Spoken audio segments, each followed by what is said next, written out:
The Hubble Space Telescope was launched into space with expectations that it would revolutionize our understanding of the universe. But the blurry images Hubble sent back quickly became a major crisis for America's space agency. Not only was the future of Hubble at stake, the future of space station might be at stake, and maybe the future of NASA might be at stake. To fix Hubble's eyesight, NASA's Jet Propulsion Laboratory proposed an ingenious solution that, if it worked, offered the hope of turning a national embarrassment into a national source of pride. And at the same time, JPL was contending with serious troubles of its own. 3 of its spacecraft were about to declare emergencies, and not all of them would survive. The confusion was just overwhelming. Everybody snapped into battle mode. To the rescue, JPL and the beginnings of the space age. Next.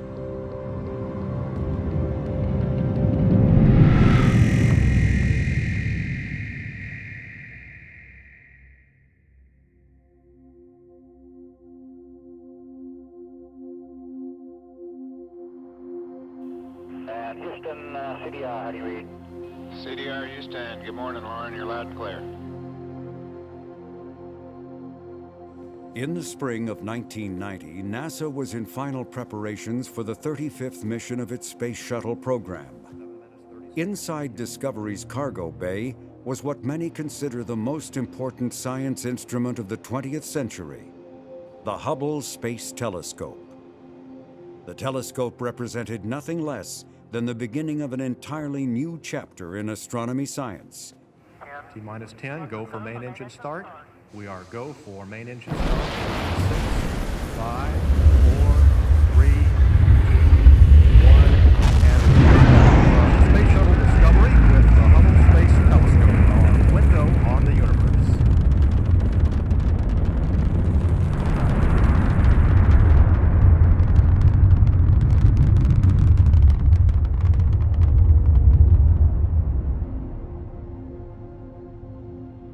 Among Hubble's science instruments was the Wide Field and Planetary Camera, proposed by Caltech and built by the Jet Propulsion Laboratory. Wide Field stood for the camera's ability to capture broad swaths of the night sky. The camera was also designed to be able to switch its focus over to planets inside our solar system.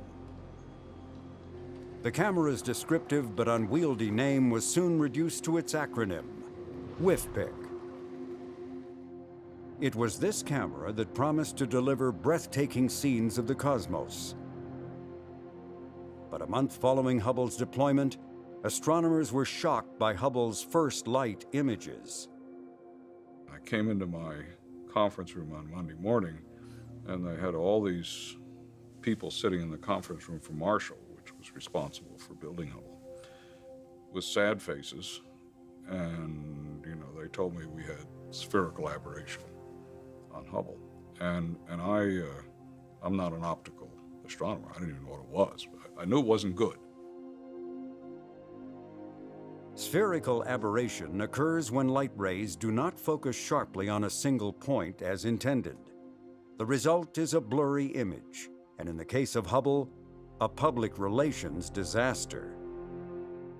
I remember the day of the press conference. It was June 27th, 1990, a day that shall live in infamy for me personally, because I was the lucky soul at NASA headquarters that got to tell the American press about all the science we wouldn't be doing. Good afternoon. Welcome to NASA's Goddard Space Flight Center.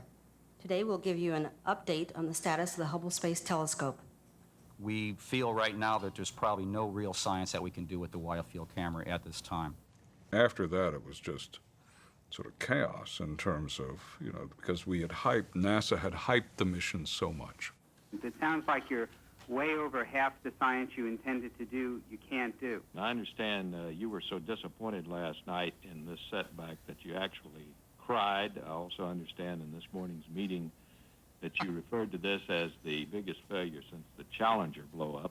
$2.5 billion. How could this possibly be? While it could be reported that Hubble's issue was spherical aberration, there was no definitive answer as to what had caused the defect. Their initial reaction is one of frustration, of course. And their initial reaction was they lost most of their science, if not all. The JPL science team suspected the source of the problem might be with Hubble's mirrors.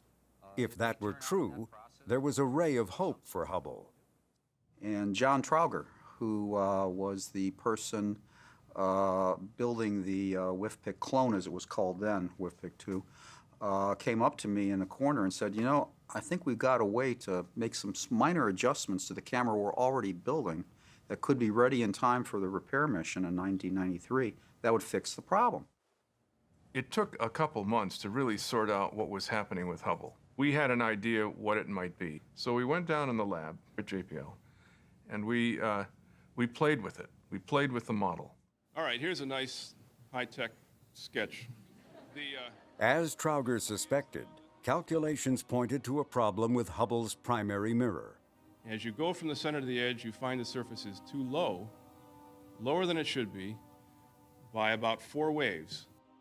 We knew it had been a manufacturing defect at the plant in Connecticut by a technician who put a washer in the wrong place. It would later be determined that the mirror's shape was off by a mere 4 microns, about 1/50th of the thickness of a human hair. The result was the equivalent of getting the wrong prescription for a pair of glasses costing $2.5 billion. But knowing the precise amount of the error opened up the possibility of a remedy. And I said, well, John, are you absolutely sure about that? Because I'm going in front of the cameras in like 4 hours, and do you want me to say anything? He said, we're very confident. We've studied this, and we're sure we can do it. So that gave me a glimmer of hope. So at the press conference on live TV, I had to talk about all the stuff we wouldn't be doing, but I ended the press conference saying, we think we have a fix for this, and we think it can be ready by December of 1993. In the meantime, the telescope would be ridiculed everywhere. Hubble quickly became synonymous with trouble. I remember giving a talk to some young kids. They were kindergarten kids, really young kids, about the wonders, Hubble. And I said the word Hubble telescope. And it was like I was Jay Leno. Everybody laughed. They didn't know what it meant, but they knew it was funny. The pressure of saving Hubble's reputation and the bulk of its visual images rested entirely on JPL's proposed solution. But as the lab took on this challenge, it was about to be confronted with problems of its own, beginning with a spacecraft on its way to our nearest planetary neighbor.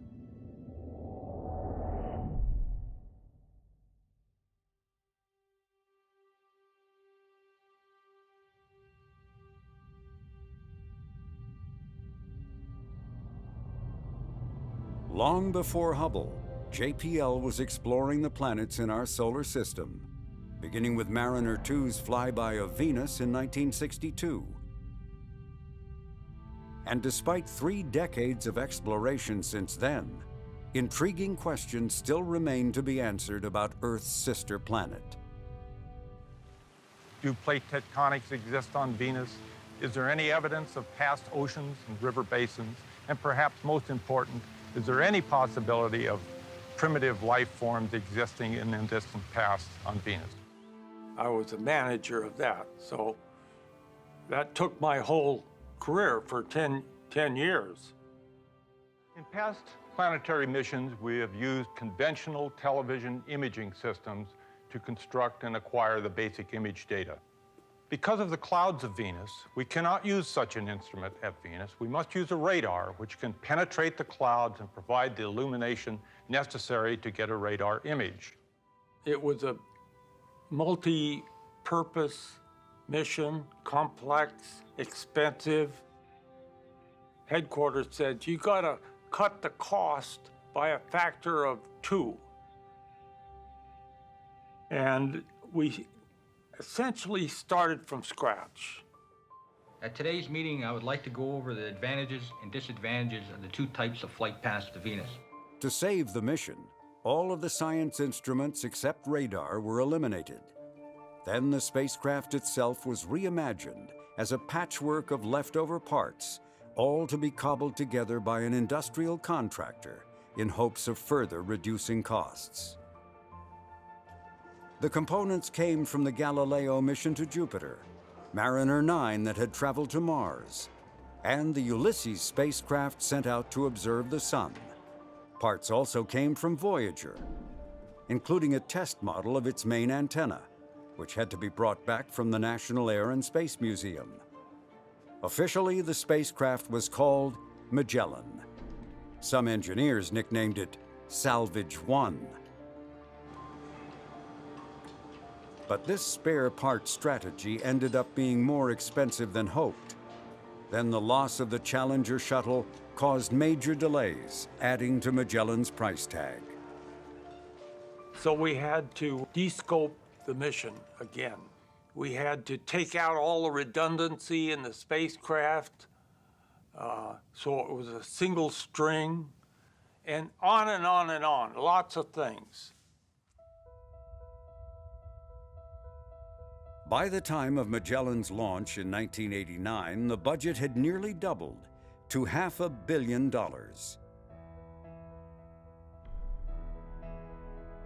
But as Magellan set sail for Venus, the mood was celebratory, for this was NASA's first new planetary mission in more than a decade.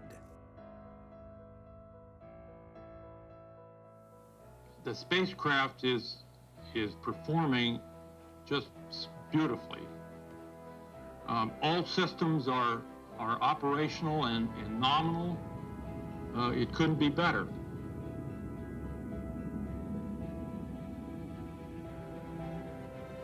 Mr. Graffiti, can you give us an idea of the mood in the Mission Control Center after the Magellan and the IUS separated?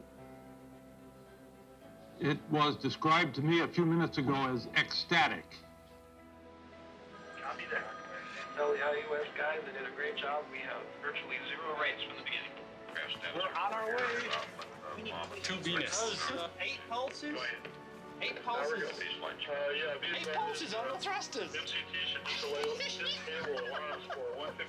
I love it. I love it. I love it.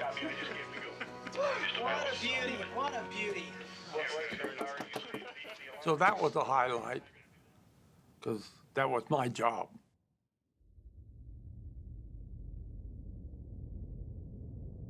After getting Magellan aloft, John Graffiti retired. The job of project manager was handed over to Tony Spear, a JPL veteran well-versed in radar.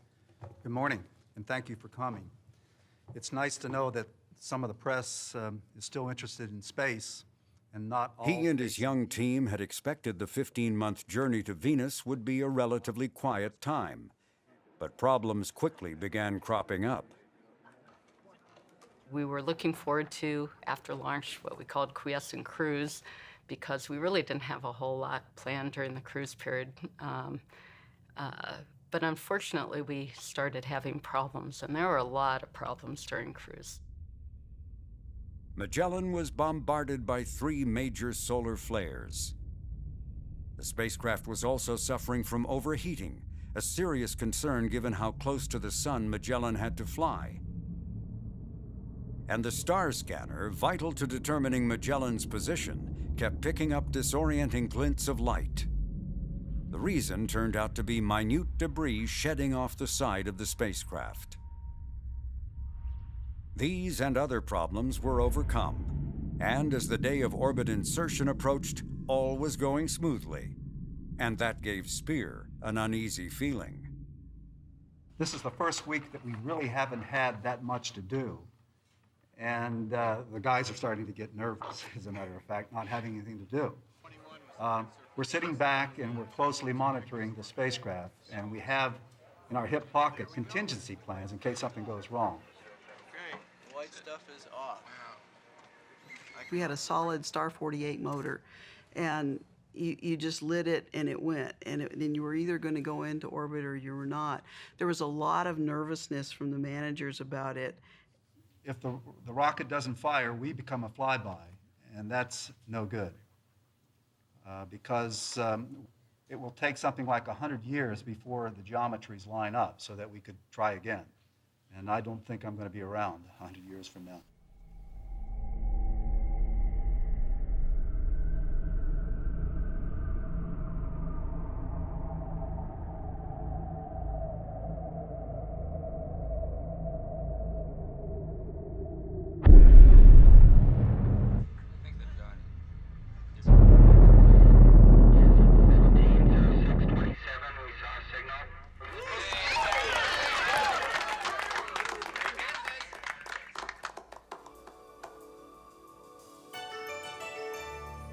Morning.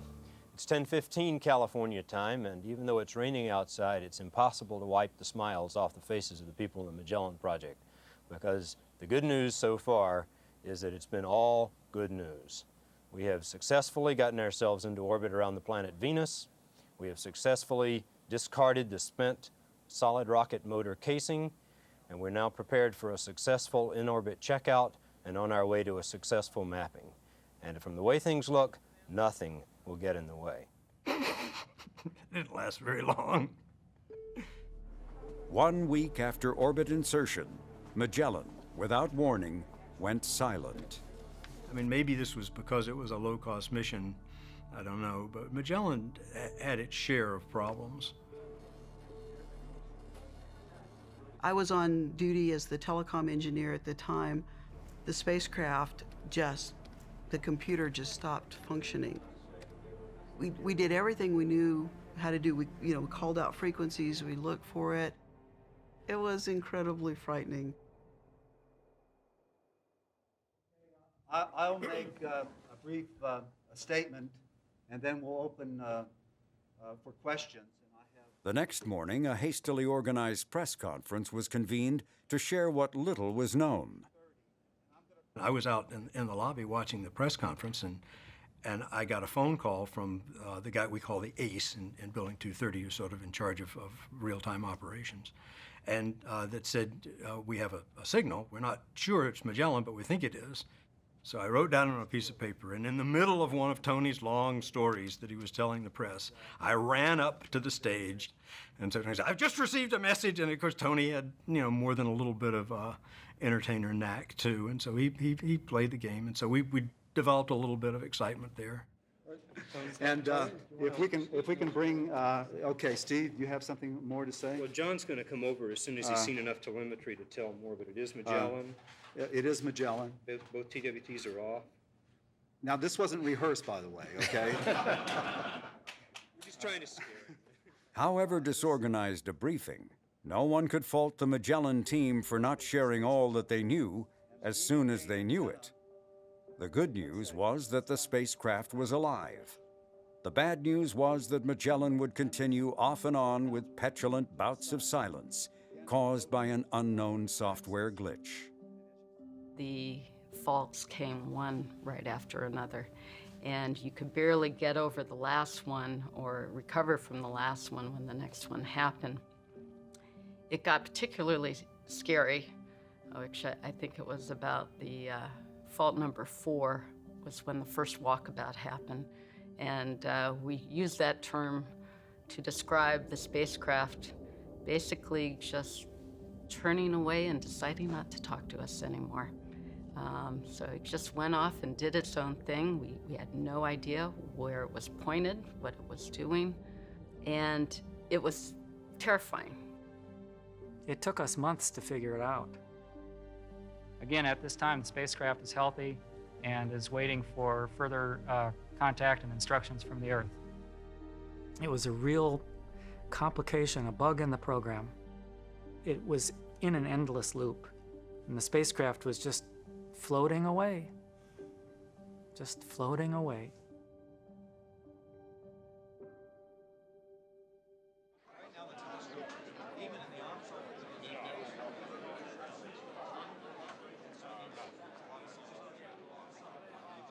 Among those in attendance at JPL during Magellan's orbit insertion event was Caltech professor Ed Stone. Stone was highly respected for the job he had done as the chief scientist for Voyager. And these congratulations were for the announcement that he was about to become the next director of JPL. What can you say? We're in business, right? It's in orbit, so I think it's the first of a series of events we've got coming up now the rest of this year, which are getting us started on the 90s. We have a real decade of exploration ahead of us. Stone signed up for the job believing a bright future was just ahead. He soon would be surprised to learn that the outlook was not nearly as rosy as he had been told. It was a big shock because I had thought that the opportunity was to fill this funding wedge with a lot of new, wonderful missions. And in fact, the challenge was to take no funding wedge and create, even so, new opportunities for science. And so it's a totally different job than I imagined I would have.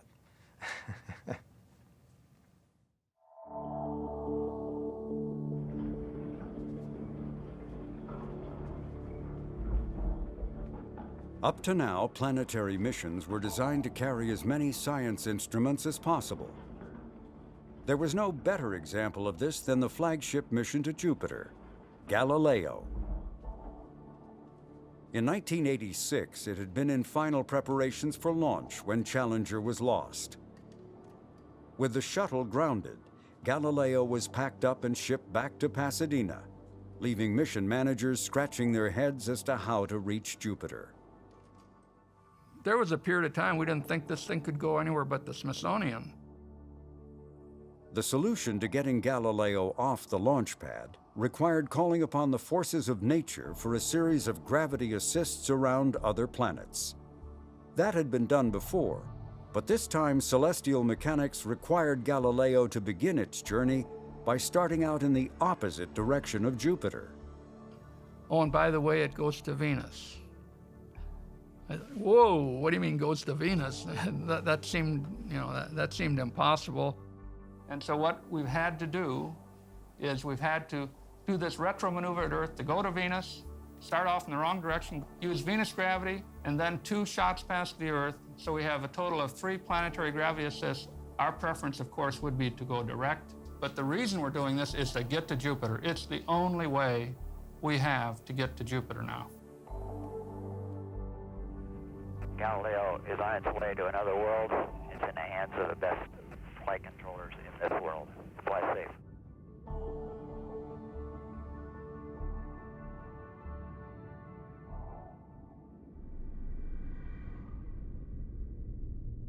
Unlike Magellan, the journey to Venus was relatively uneventful for Galileo. And just a year after its launch, Galileo was again nearing Earth, the first time ever that a robotic spacecraft was returning home.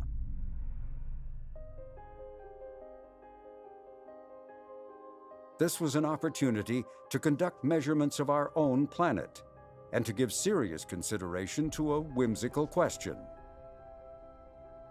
Imagine Galileo is a spacecraft from somewhere else in space, and it's making this extremely quick pass by the Earth, all instruments recording. What about the Earth would it detect, and what fraction of that would be what we consider important about the Earth? Would it detect that this is an ocean planet? Would it detect life? Would it detect intelligence? Those are three interesting questions. Galileo's answers varied. Water was clearly abundant, and there were strong hints of biology to be seen. As for a technologically advanced civilization, there were no visible signs. Galileo's path, just by chance, was one that flew across sparsely populated areas of the planet. Then, in a blink of an eye, Galileo sailed past our planet, headed outward.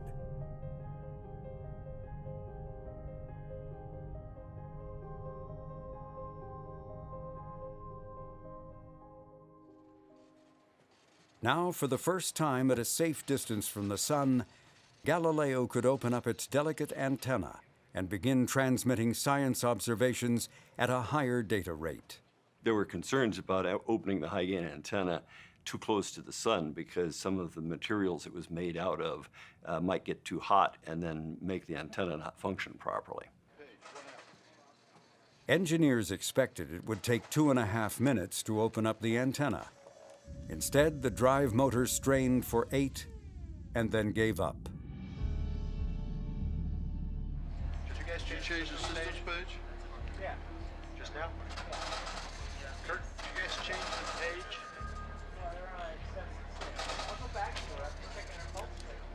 We didn't take a lot of analysis. We all knew something very bad was going on at that point. It wasn't a complicated problem. The thing had not opened up.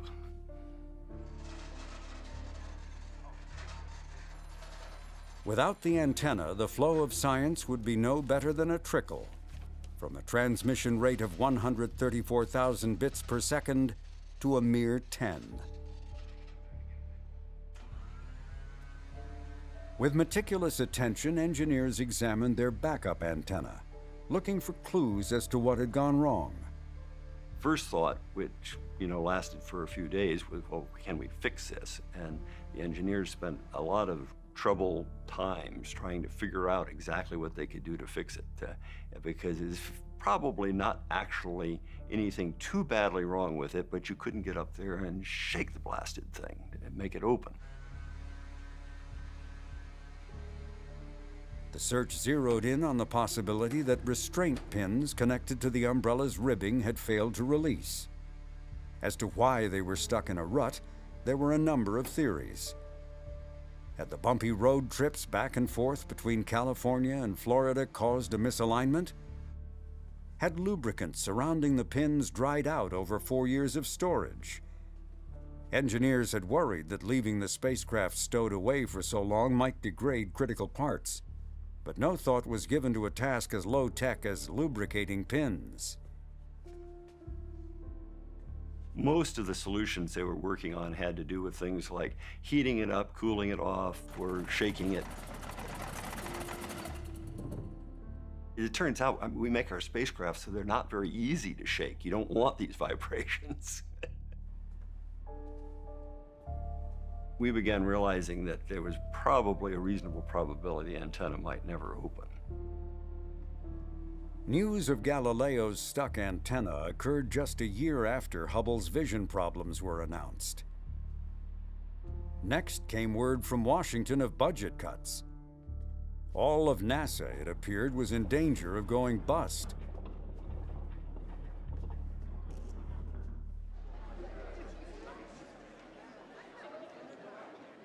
Good afternoon. I wanted to have a chance to talk with you about some of the very disappointing news that was in the FY93 budget that was released just 2 days ago. As you know, I'm sure you all know by now, that budget does not include the craft mission, nor does it include operational money for Magellan. We also are looking now at any effects this will have on personnel here at JPL. We don't know yet exactly what the impact will be, so I'm sorry to have this kind of a discussion. It's not one that any of us would want to have, but I think that it's something we do have to deal with, and as in a constructive a way as we can. Thank you.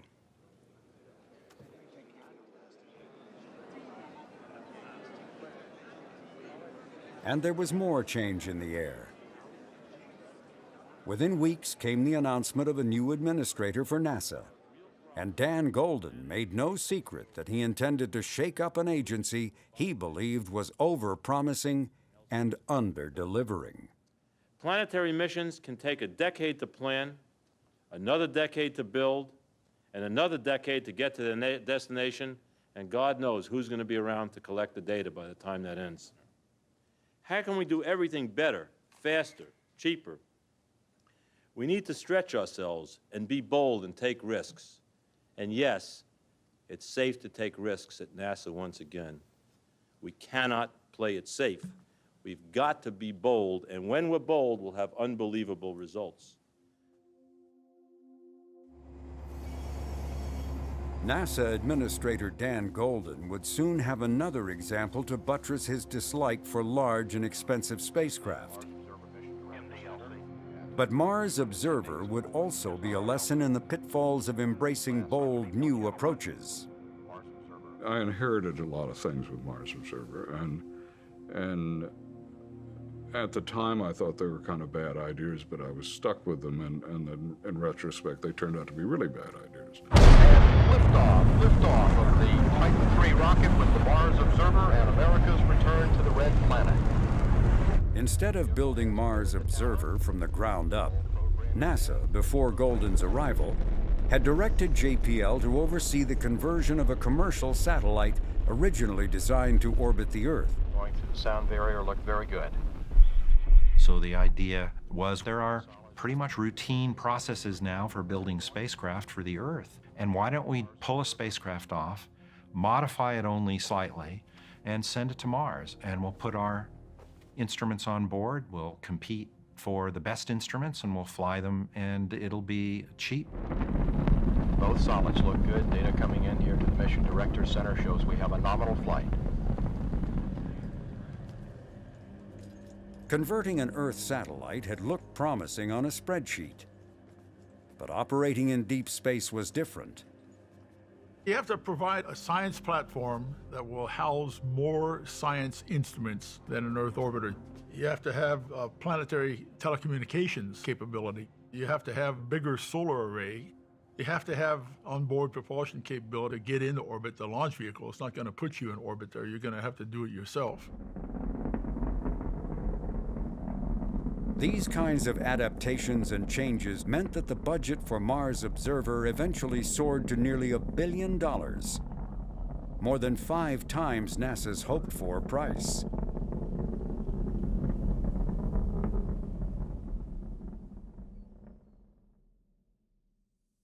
Hi, it's December 19th, and it's 6 o'clock p.m., and I'm going to the lab on a spacecraft emergency.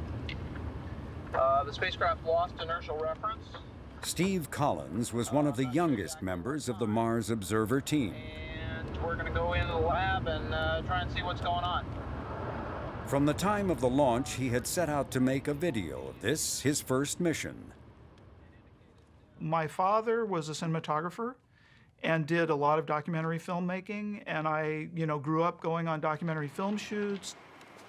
Well, here it is. Spaceflight Operations Facility. Sometime in the middle of the night. A couple people here on Topex. But it's looking pretty dark.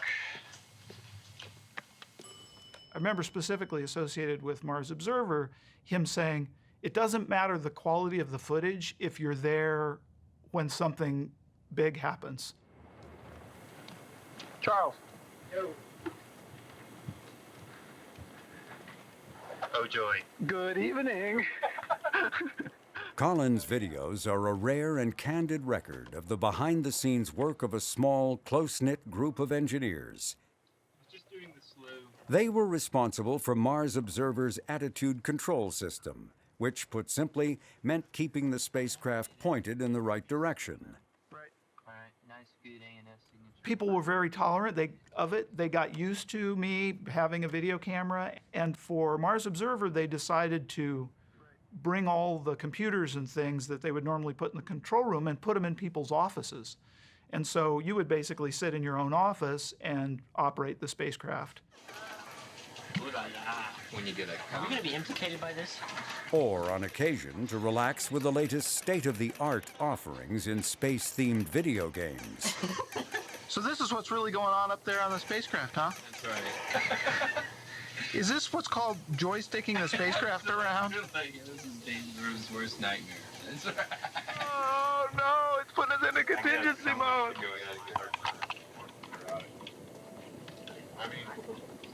This is what it looks like when you're in contingency mode.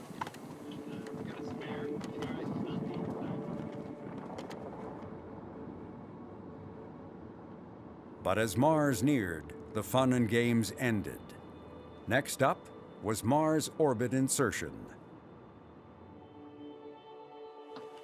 Ready, Charles? Ready for what? To be immortalized? Yeah. MOI.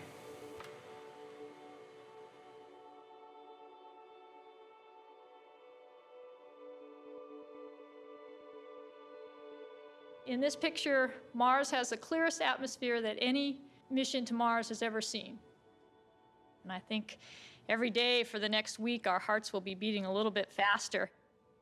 On Sunday, we have a very critical event, which is the pressurization of the fuel tank. If something were to go wrong with the pressurization, either the tanks for some reason get overpressurized or they don't get pressurized at all, we cannot perform the Mars orbit insertion burn. So this is a very critical activity which will occur. Pressurizing the fuel tanks had long been a worry. There was a history of leaks involving the regulators of the fuel lines on other missions. And there were trade-offs between pressuring the tanks soon after launch or later before orbit insertion. Engineers chose the second option.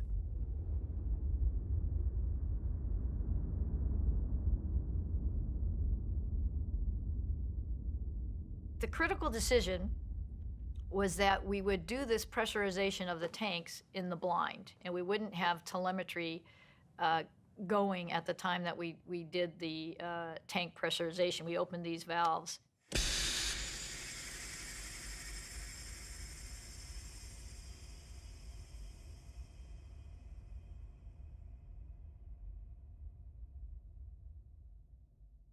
Okay, they're searching for a downlink in SSI. What? What? Says who? In SSI? No. So the immediate response to not having communications with the spacecraft is, it's probably just another, simple problem. It'll take them a half hour to get it figured out and we'll be fine. Tell them whatever they're doing now ain't working.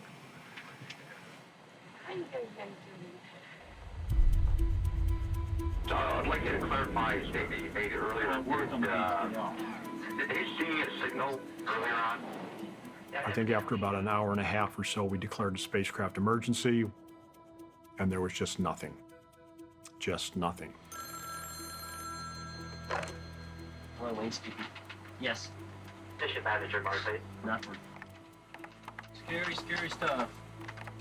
We lost one right now when we turned the other one on. At 3:30, this whole thing's happening again. That's right. And whatever happened the first time, we've got to expect. We got a command in now. Confusion was just overwhelming, but everybody kind of snapped into battle mode. I'm just saying, but let's talk about facts. Let's lay out what we have here. Facts, because we're in one of two situations. The beam is on. We cordoned off one conference room, went up to the whiteboard, started listing all of the things that could have gone wrong, and starting to brainstorm what these different scenarios would have meant. We're on the Earth, we're on high gain, everything's fine. Those are the two situations we're in right now. If the beam is on. It was a little scary. We went under the assumption that for some reason, because the spacecraft had operated so well during cruise, that maybe there was some glitch in the sequence or some glitch in the command processing equipment that prevented the transmitter from turning back on. Spacecraft's probably working just fine. It's just not talking to us. Until after, and if we happen to be in safe mode, we've lost 6.5 hours. Is that significant? It is. I think that's 10%. 10% of the time to MOI. All the time knowing that, because this is a solar-powered spacecraft, that if the solar panels aren't pointed at the sun, you're draining the battery. And eventually you won't get any signal back, even if it could operate, because your battery is dead. It's 4:30 in the morning on August 23rd, and we still haven't received any word back from the spacecraft. A lot of people were walking around without any idea really what to do. It's really tough. But a sort of unusual thing happens in that circumstance, which is a sense of optimism, because the flight team knows that if it was a catastrophic failure, there's nothing they can do. And so you start thinking instead on an optimistic path.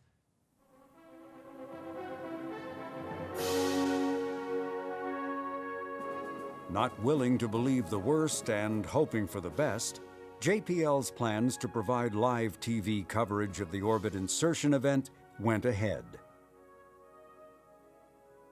We have had a problem over the weekend, what we believe to be a communications failure, in which Mars Observer has not been downlinking or radio transmitting information to us. And this is Charles Wetzel, who we're going to talk to about what we're going to see with the signal. Hi, Charles. Hi, Steve. I was the on-console guy who could be interviewed. And so I had all of the telemetry displays up on the workstation, and I had sort of been picked as the operations guy that would be, interviewed back and forth as the day was going on and show, what telemetry we were getting or we would have been getting and how the systems were, behaving, which we weren't at the time. But it was definitely a very awkward type of interview. Okay, specifically, you have a graph there which will show us what happens when we actually get signal back, right? That's correct. There's no data on this window yet. We're hoping that for the first time since Saturday, we'll lock up on a radio signal, and that'll show the signal level here in this window right now. Mr. Manager, go ahead. Okay, we've come up negative on our search for a signal. Two-way, one-way, channel 16 and channel 20. I guess it's time for plan B. Okay, copy. DSN will continue to search. Copy. Charles, we're going to stay with you, and the minute that you hear anything, feel free to break in on what we're saying, okay? But certainly thank you for your attention. Keep your eyes peeled. Okay, thanks a lot, Steve. Thanks. The idea was that it wasn't lost, that it had automatically gone into orbit, and that what we needed to do was to keep sending commands to it so that it would behave properly and begin to send back the information. So it just was so protracted that the pain just continued and continued. Who was the famous pilot, Chuck Yeager? I feel like the Chuck Yeager, the slow Tennessee accent. Well, there goes plan A, there goes plan B. Okay, plan C. Arm and go to contingency mode. Whose idea was it to pressurize 3 days before MRI?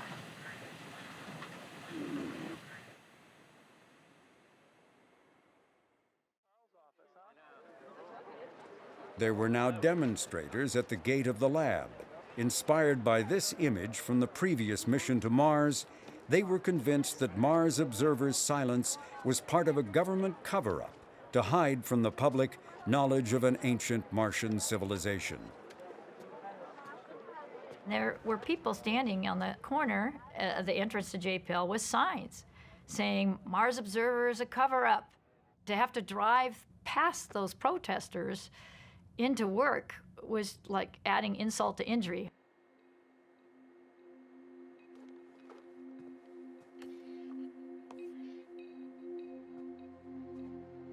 Last night, you made the statement that you and your engineers have a strong emotional attachment towards the Observer project. Today's lack of communication with the probe, how has that affected the emotions there? Well, we're still working really hard. Do you say, though, we give up? We have not given up. We know there are more questions. That, but at which point do you say... We know there are more questions, but Glenn does have to get back to the operations area. I'd like to say I recall one day, after maybe day 5 or 6, of saying to the national media, it's going to be okay. We got the greatest people working on this thing. We're going to figure it out. I remember John Cassani intercepting me as I'm walking out the door, and he said, Glenn, one of these days you're going to have to admit to yourself that it's gone. We've experienced a great disappointment this week with the loss of communications from Mars Observer. The laboratory hasn't had a total loss of a spacecraft in 22 years. We have confronted difficulties with other spacecraft, Galileo's antenna, Magellan's transmitter, Voyager 2's faulty command receiver and jam scan platform, but the ingenuity of JPL engineers has always allowed us to recover a scientifically valuable mission. That record of success has made the sending of complex machines across the solar system seem easy and less risky than it really is.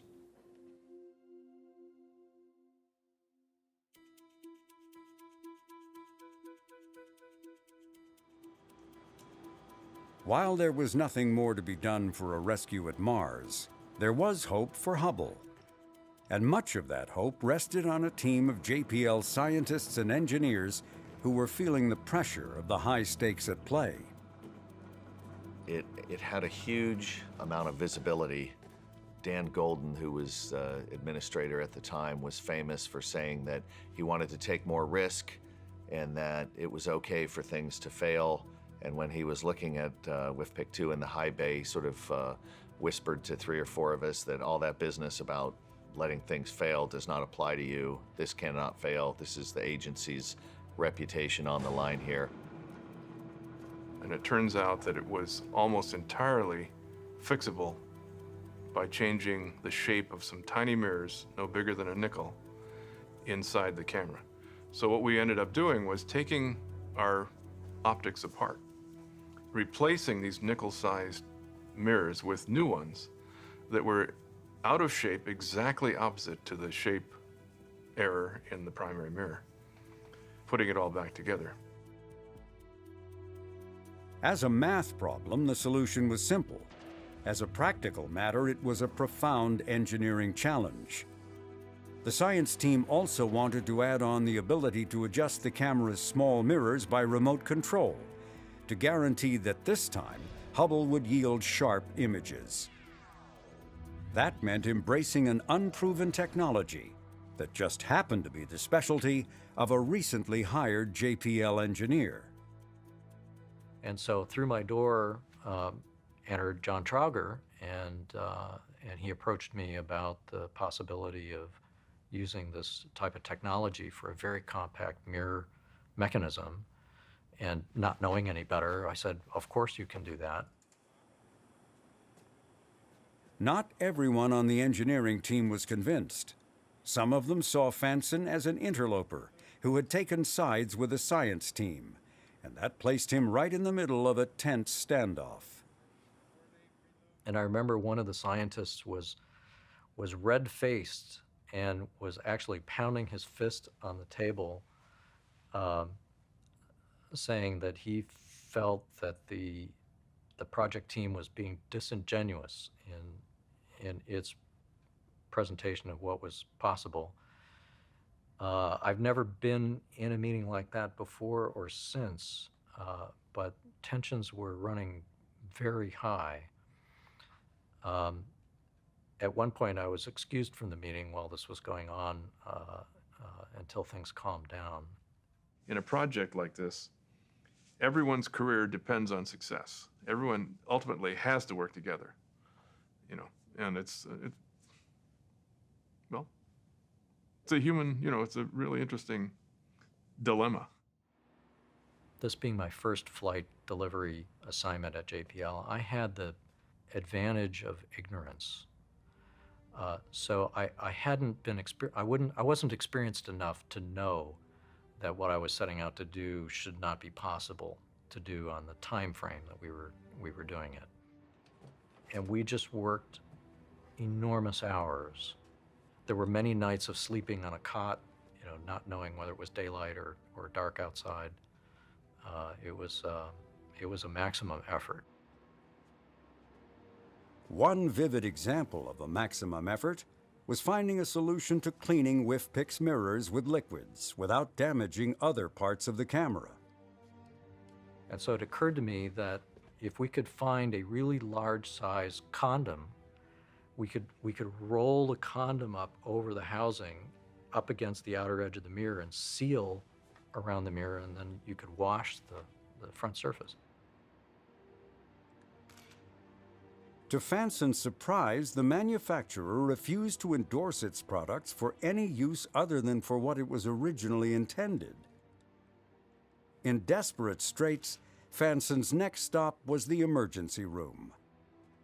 So here I am in the supply room, in the emergency room, and came across a particular type of surgeon's glove that had just about the right size, a latex surgeon's glove that we could roll up over the housing and seal around the outer edge of the mirror so that Acton could do the cleaning of the mirror surface and do the coating. So it's just we had to tackle these problems. This is what engineers do, right?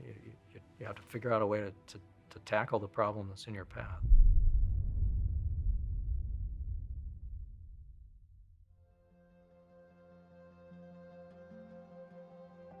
Endeavour, you've got to go for capture.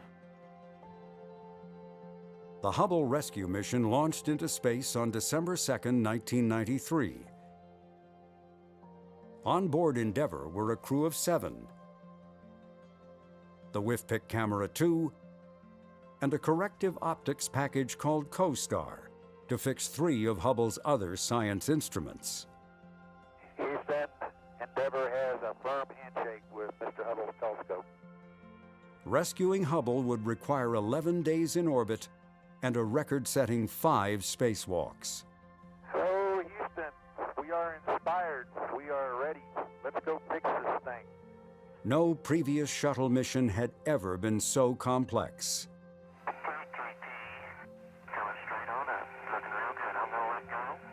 The astronauts had practiced moving our camera around.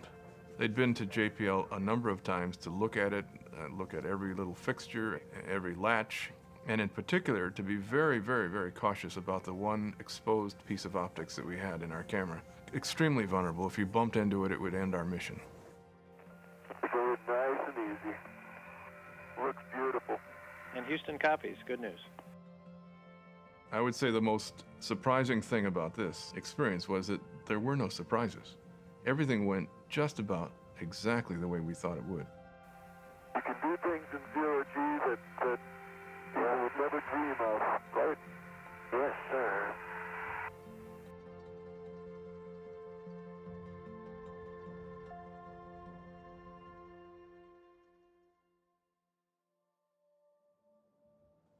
Five days after Endeavour's return to Earth, a small group of astronomers and engineers gathered out of public view, nervously awaiting the transmission of WIFPIC's first image.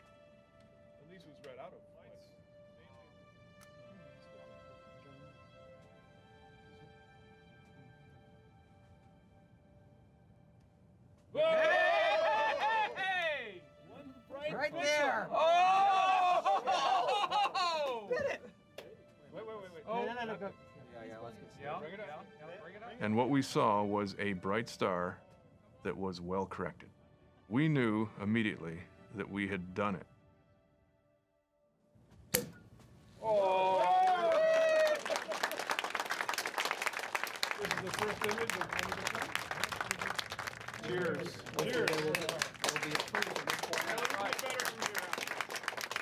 We'd done everything that we thought we had to do to prove, to ourselves that it was going to work.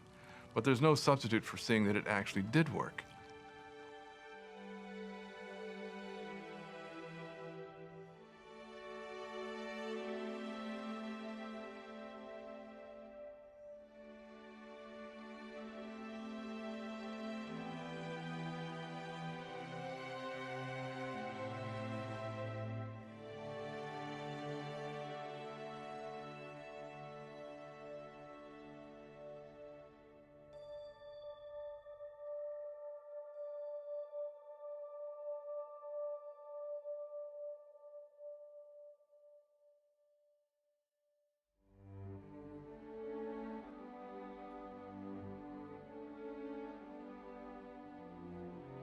WIFPIC 2 is known today as the camera that saved Hubble.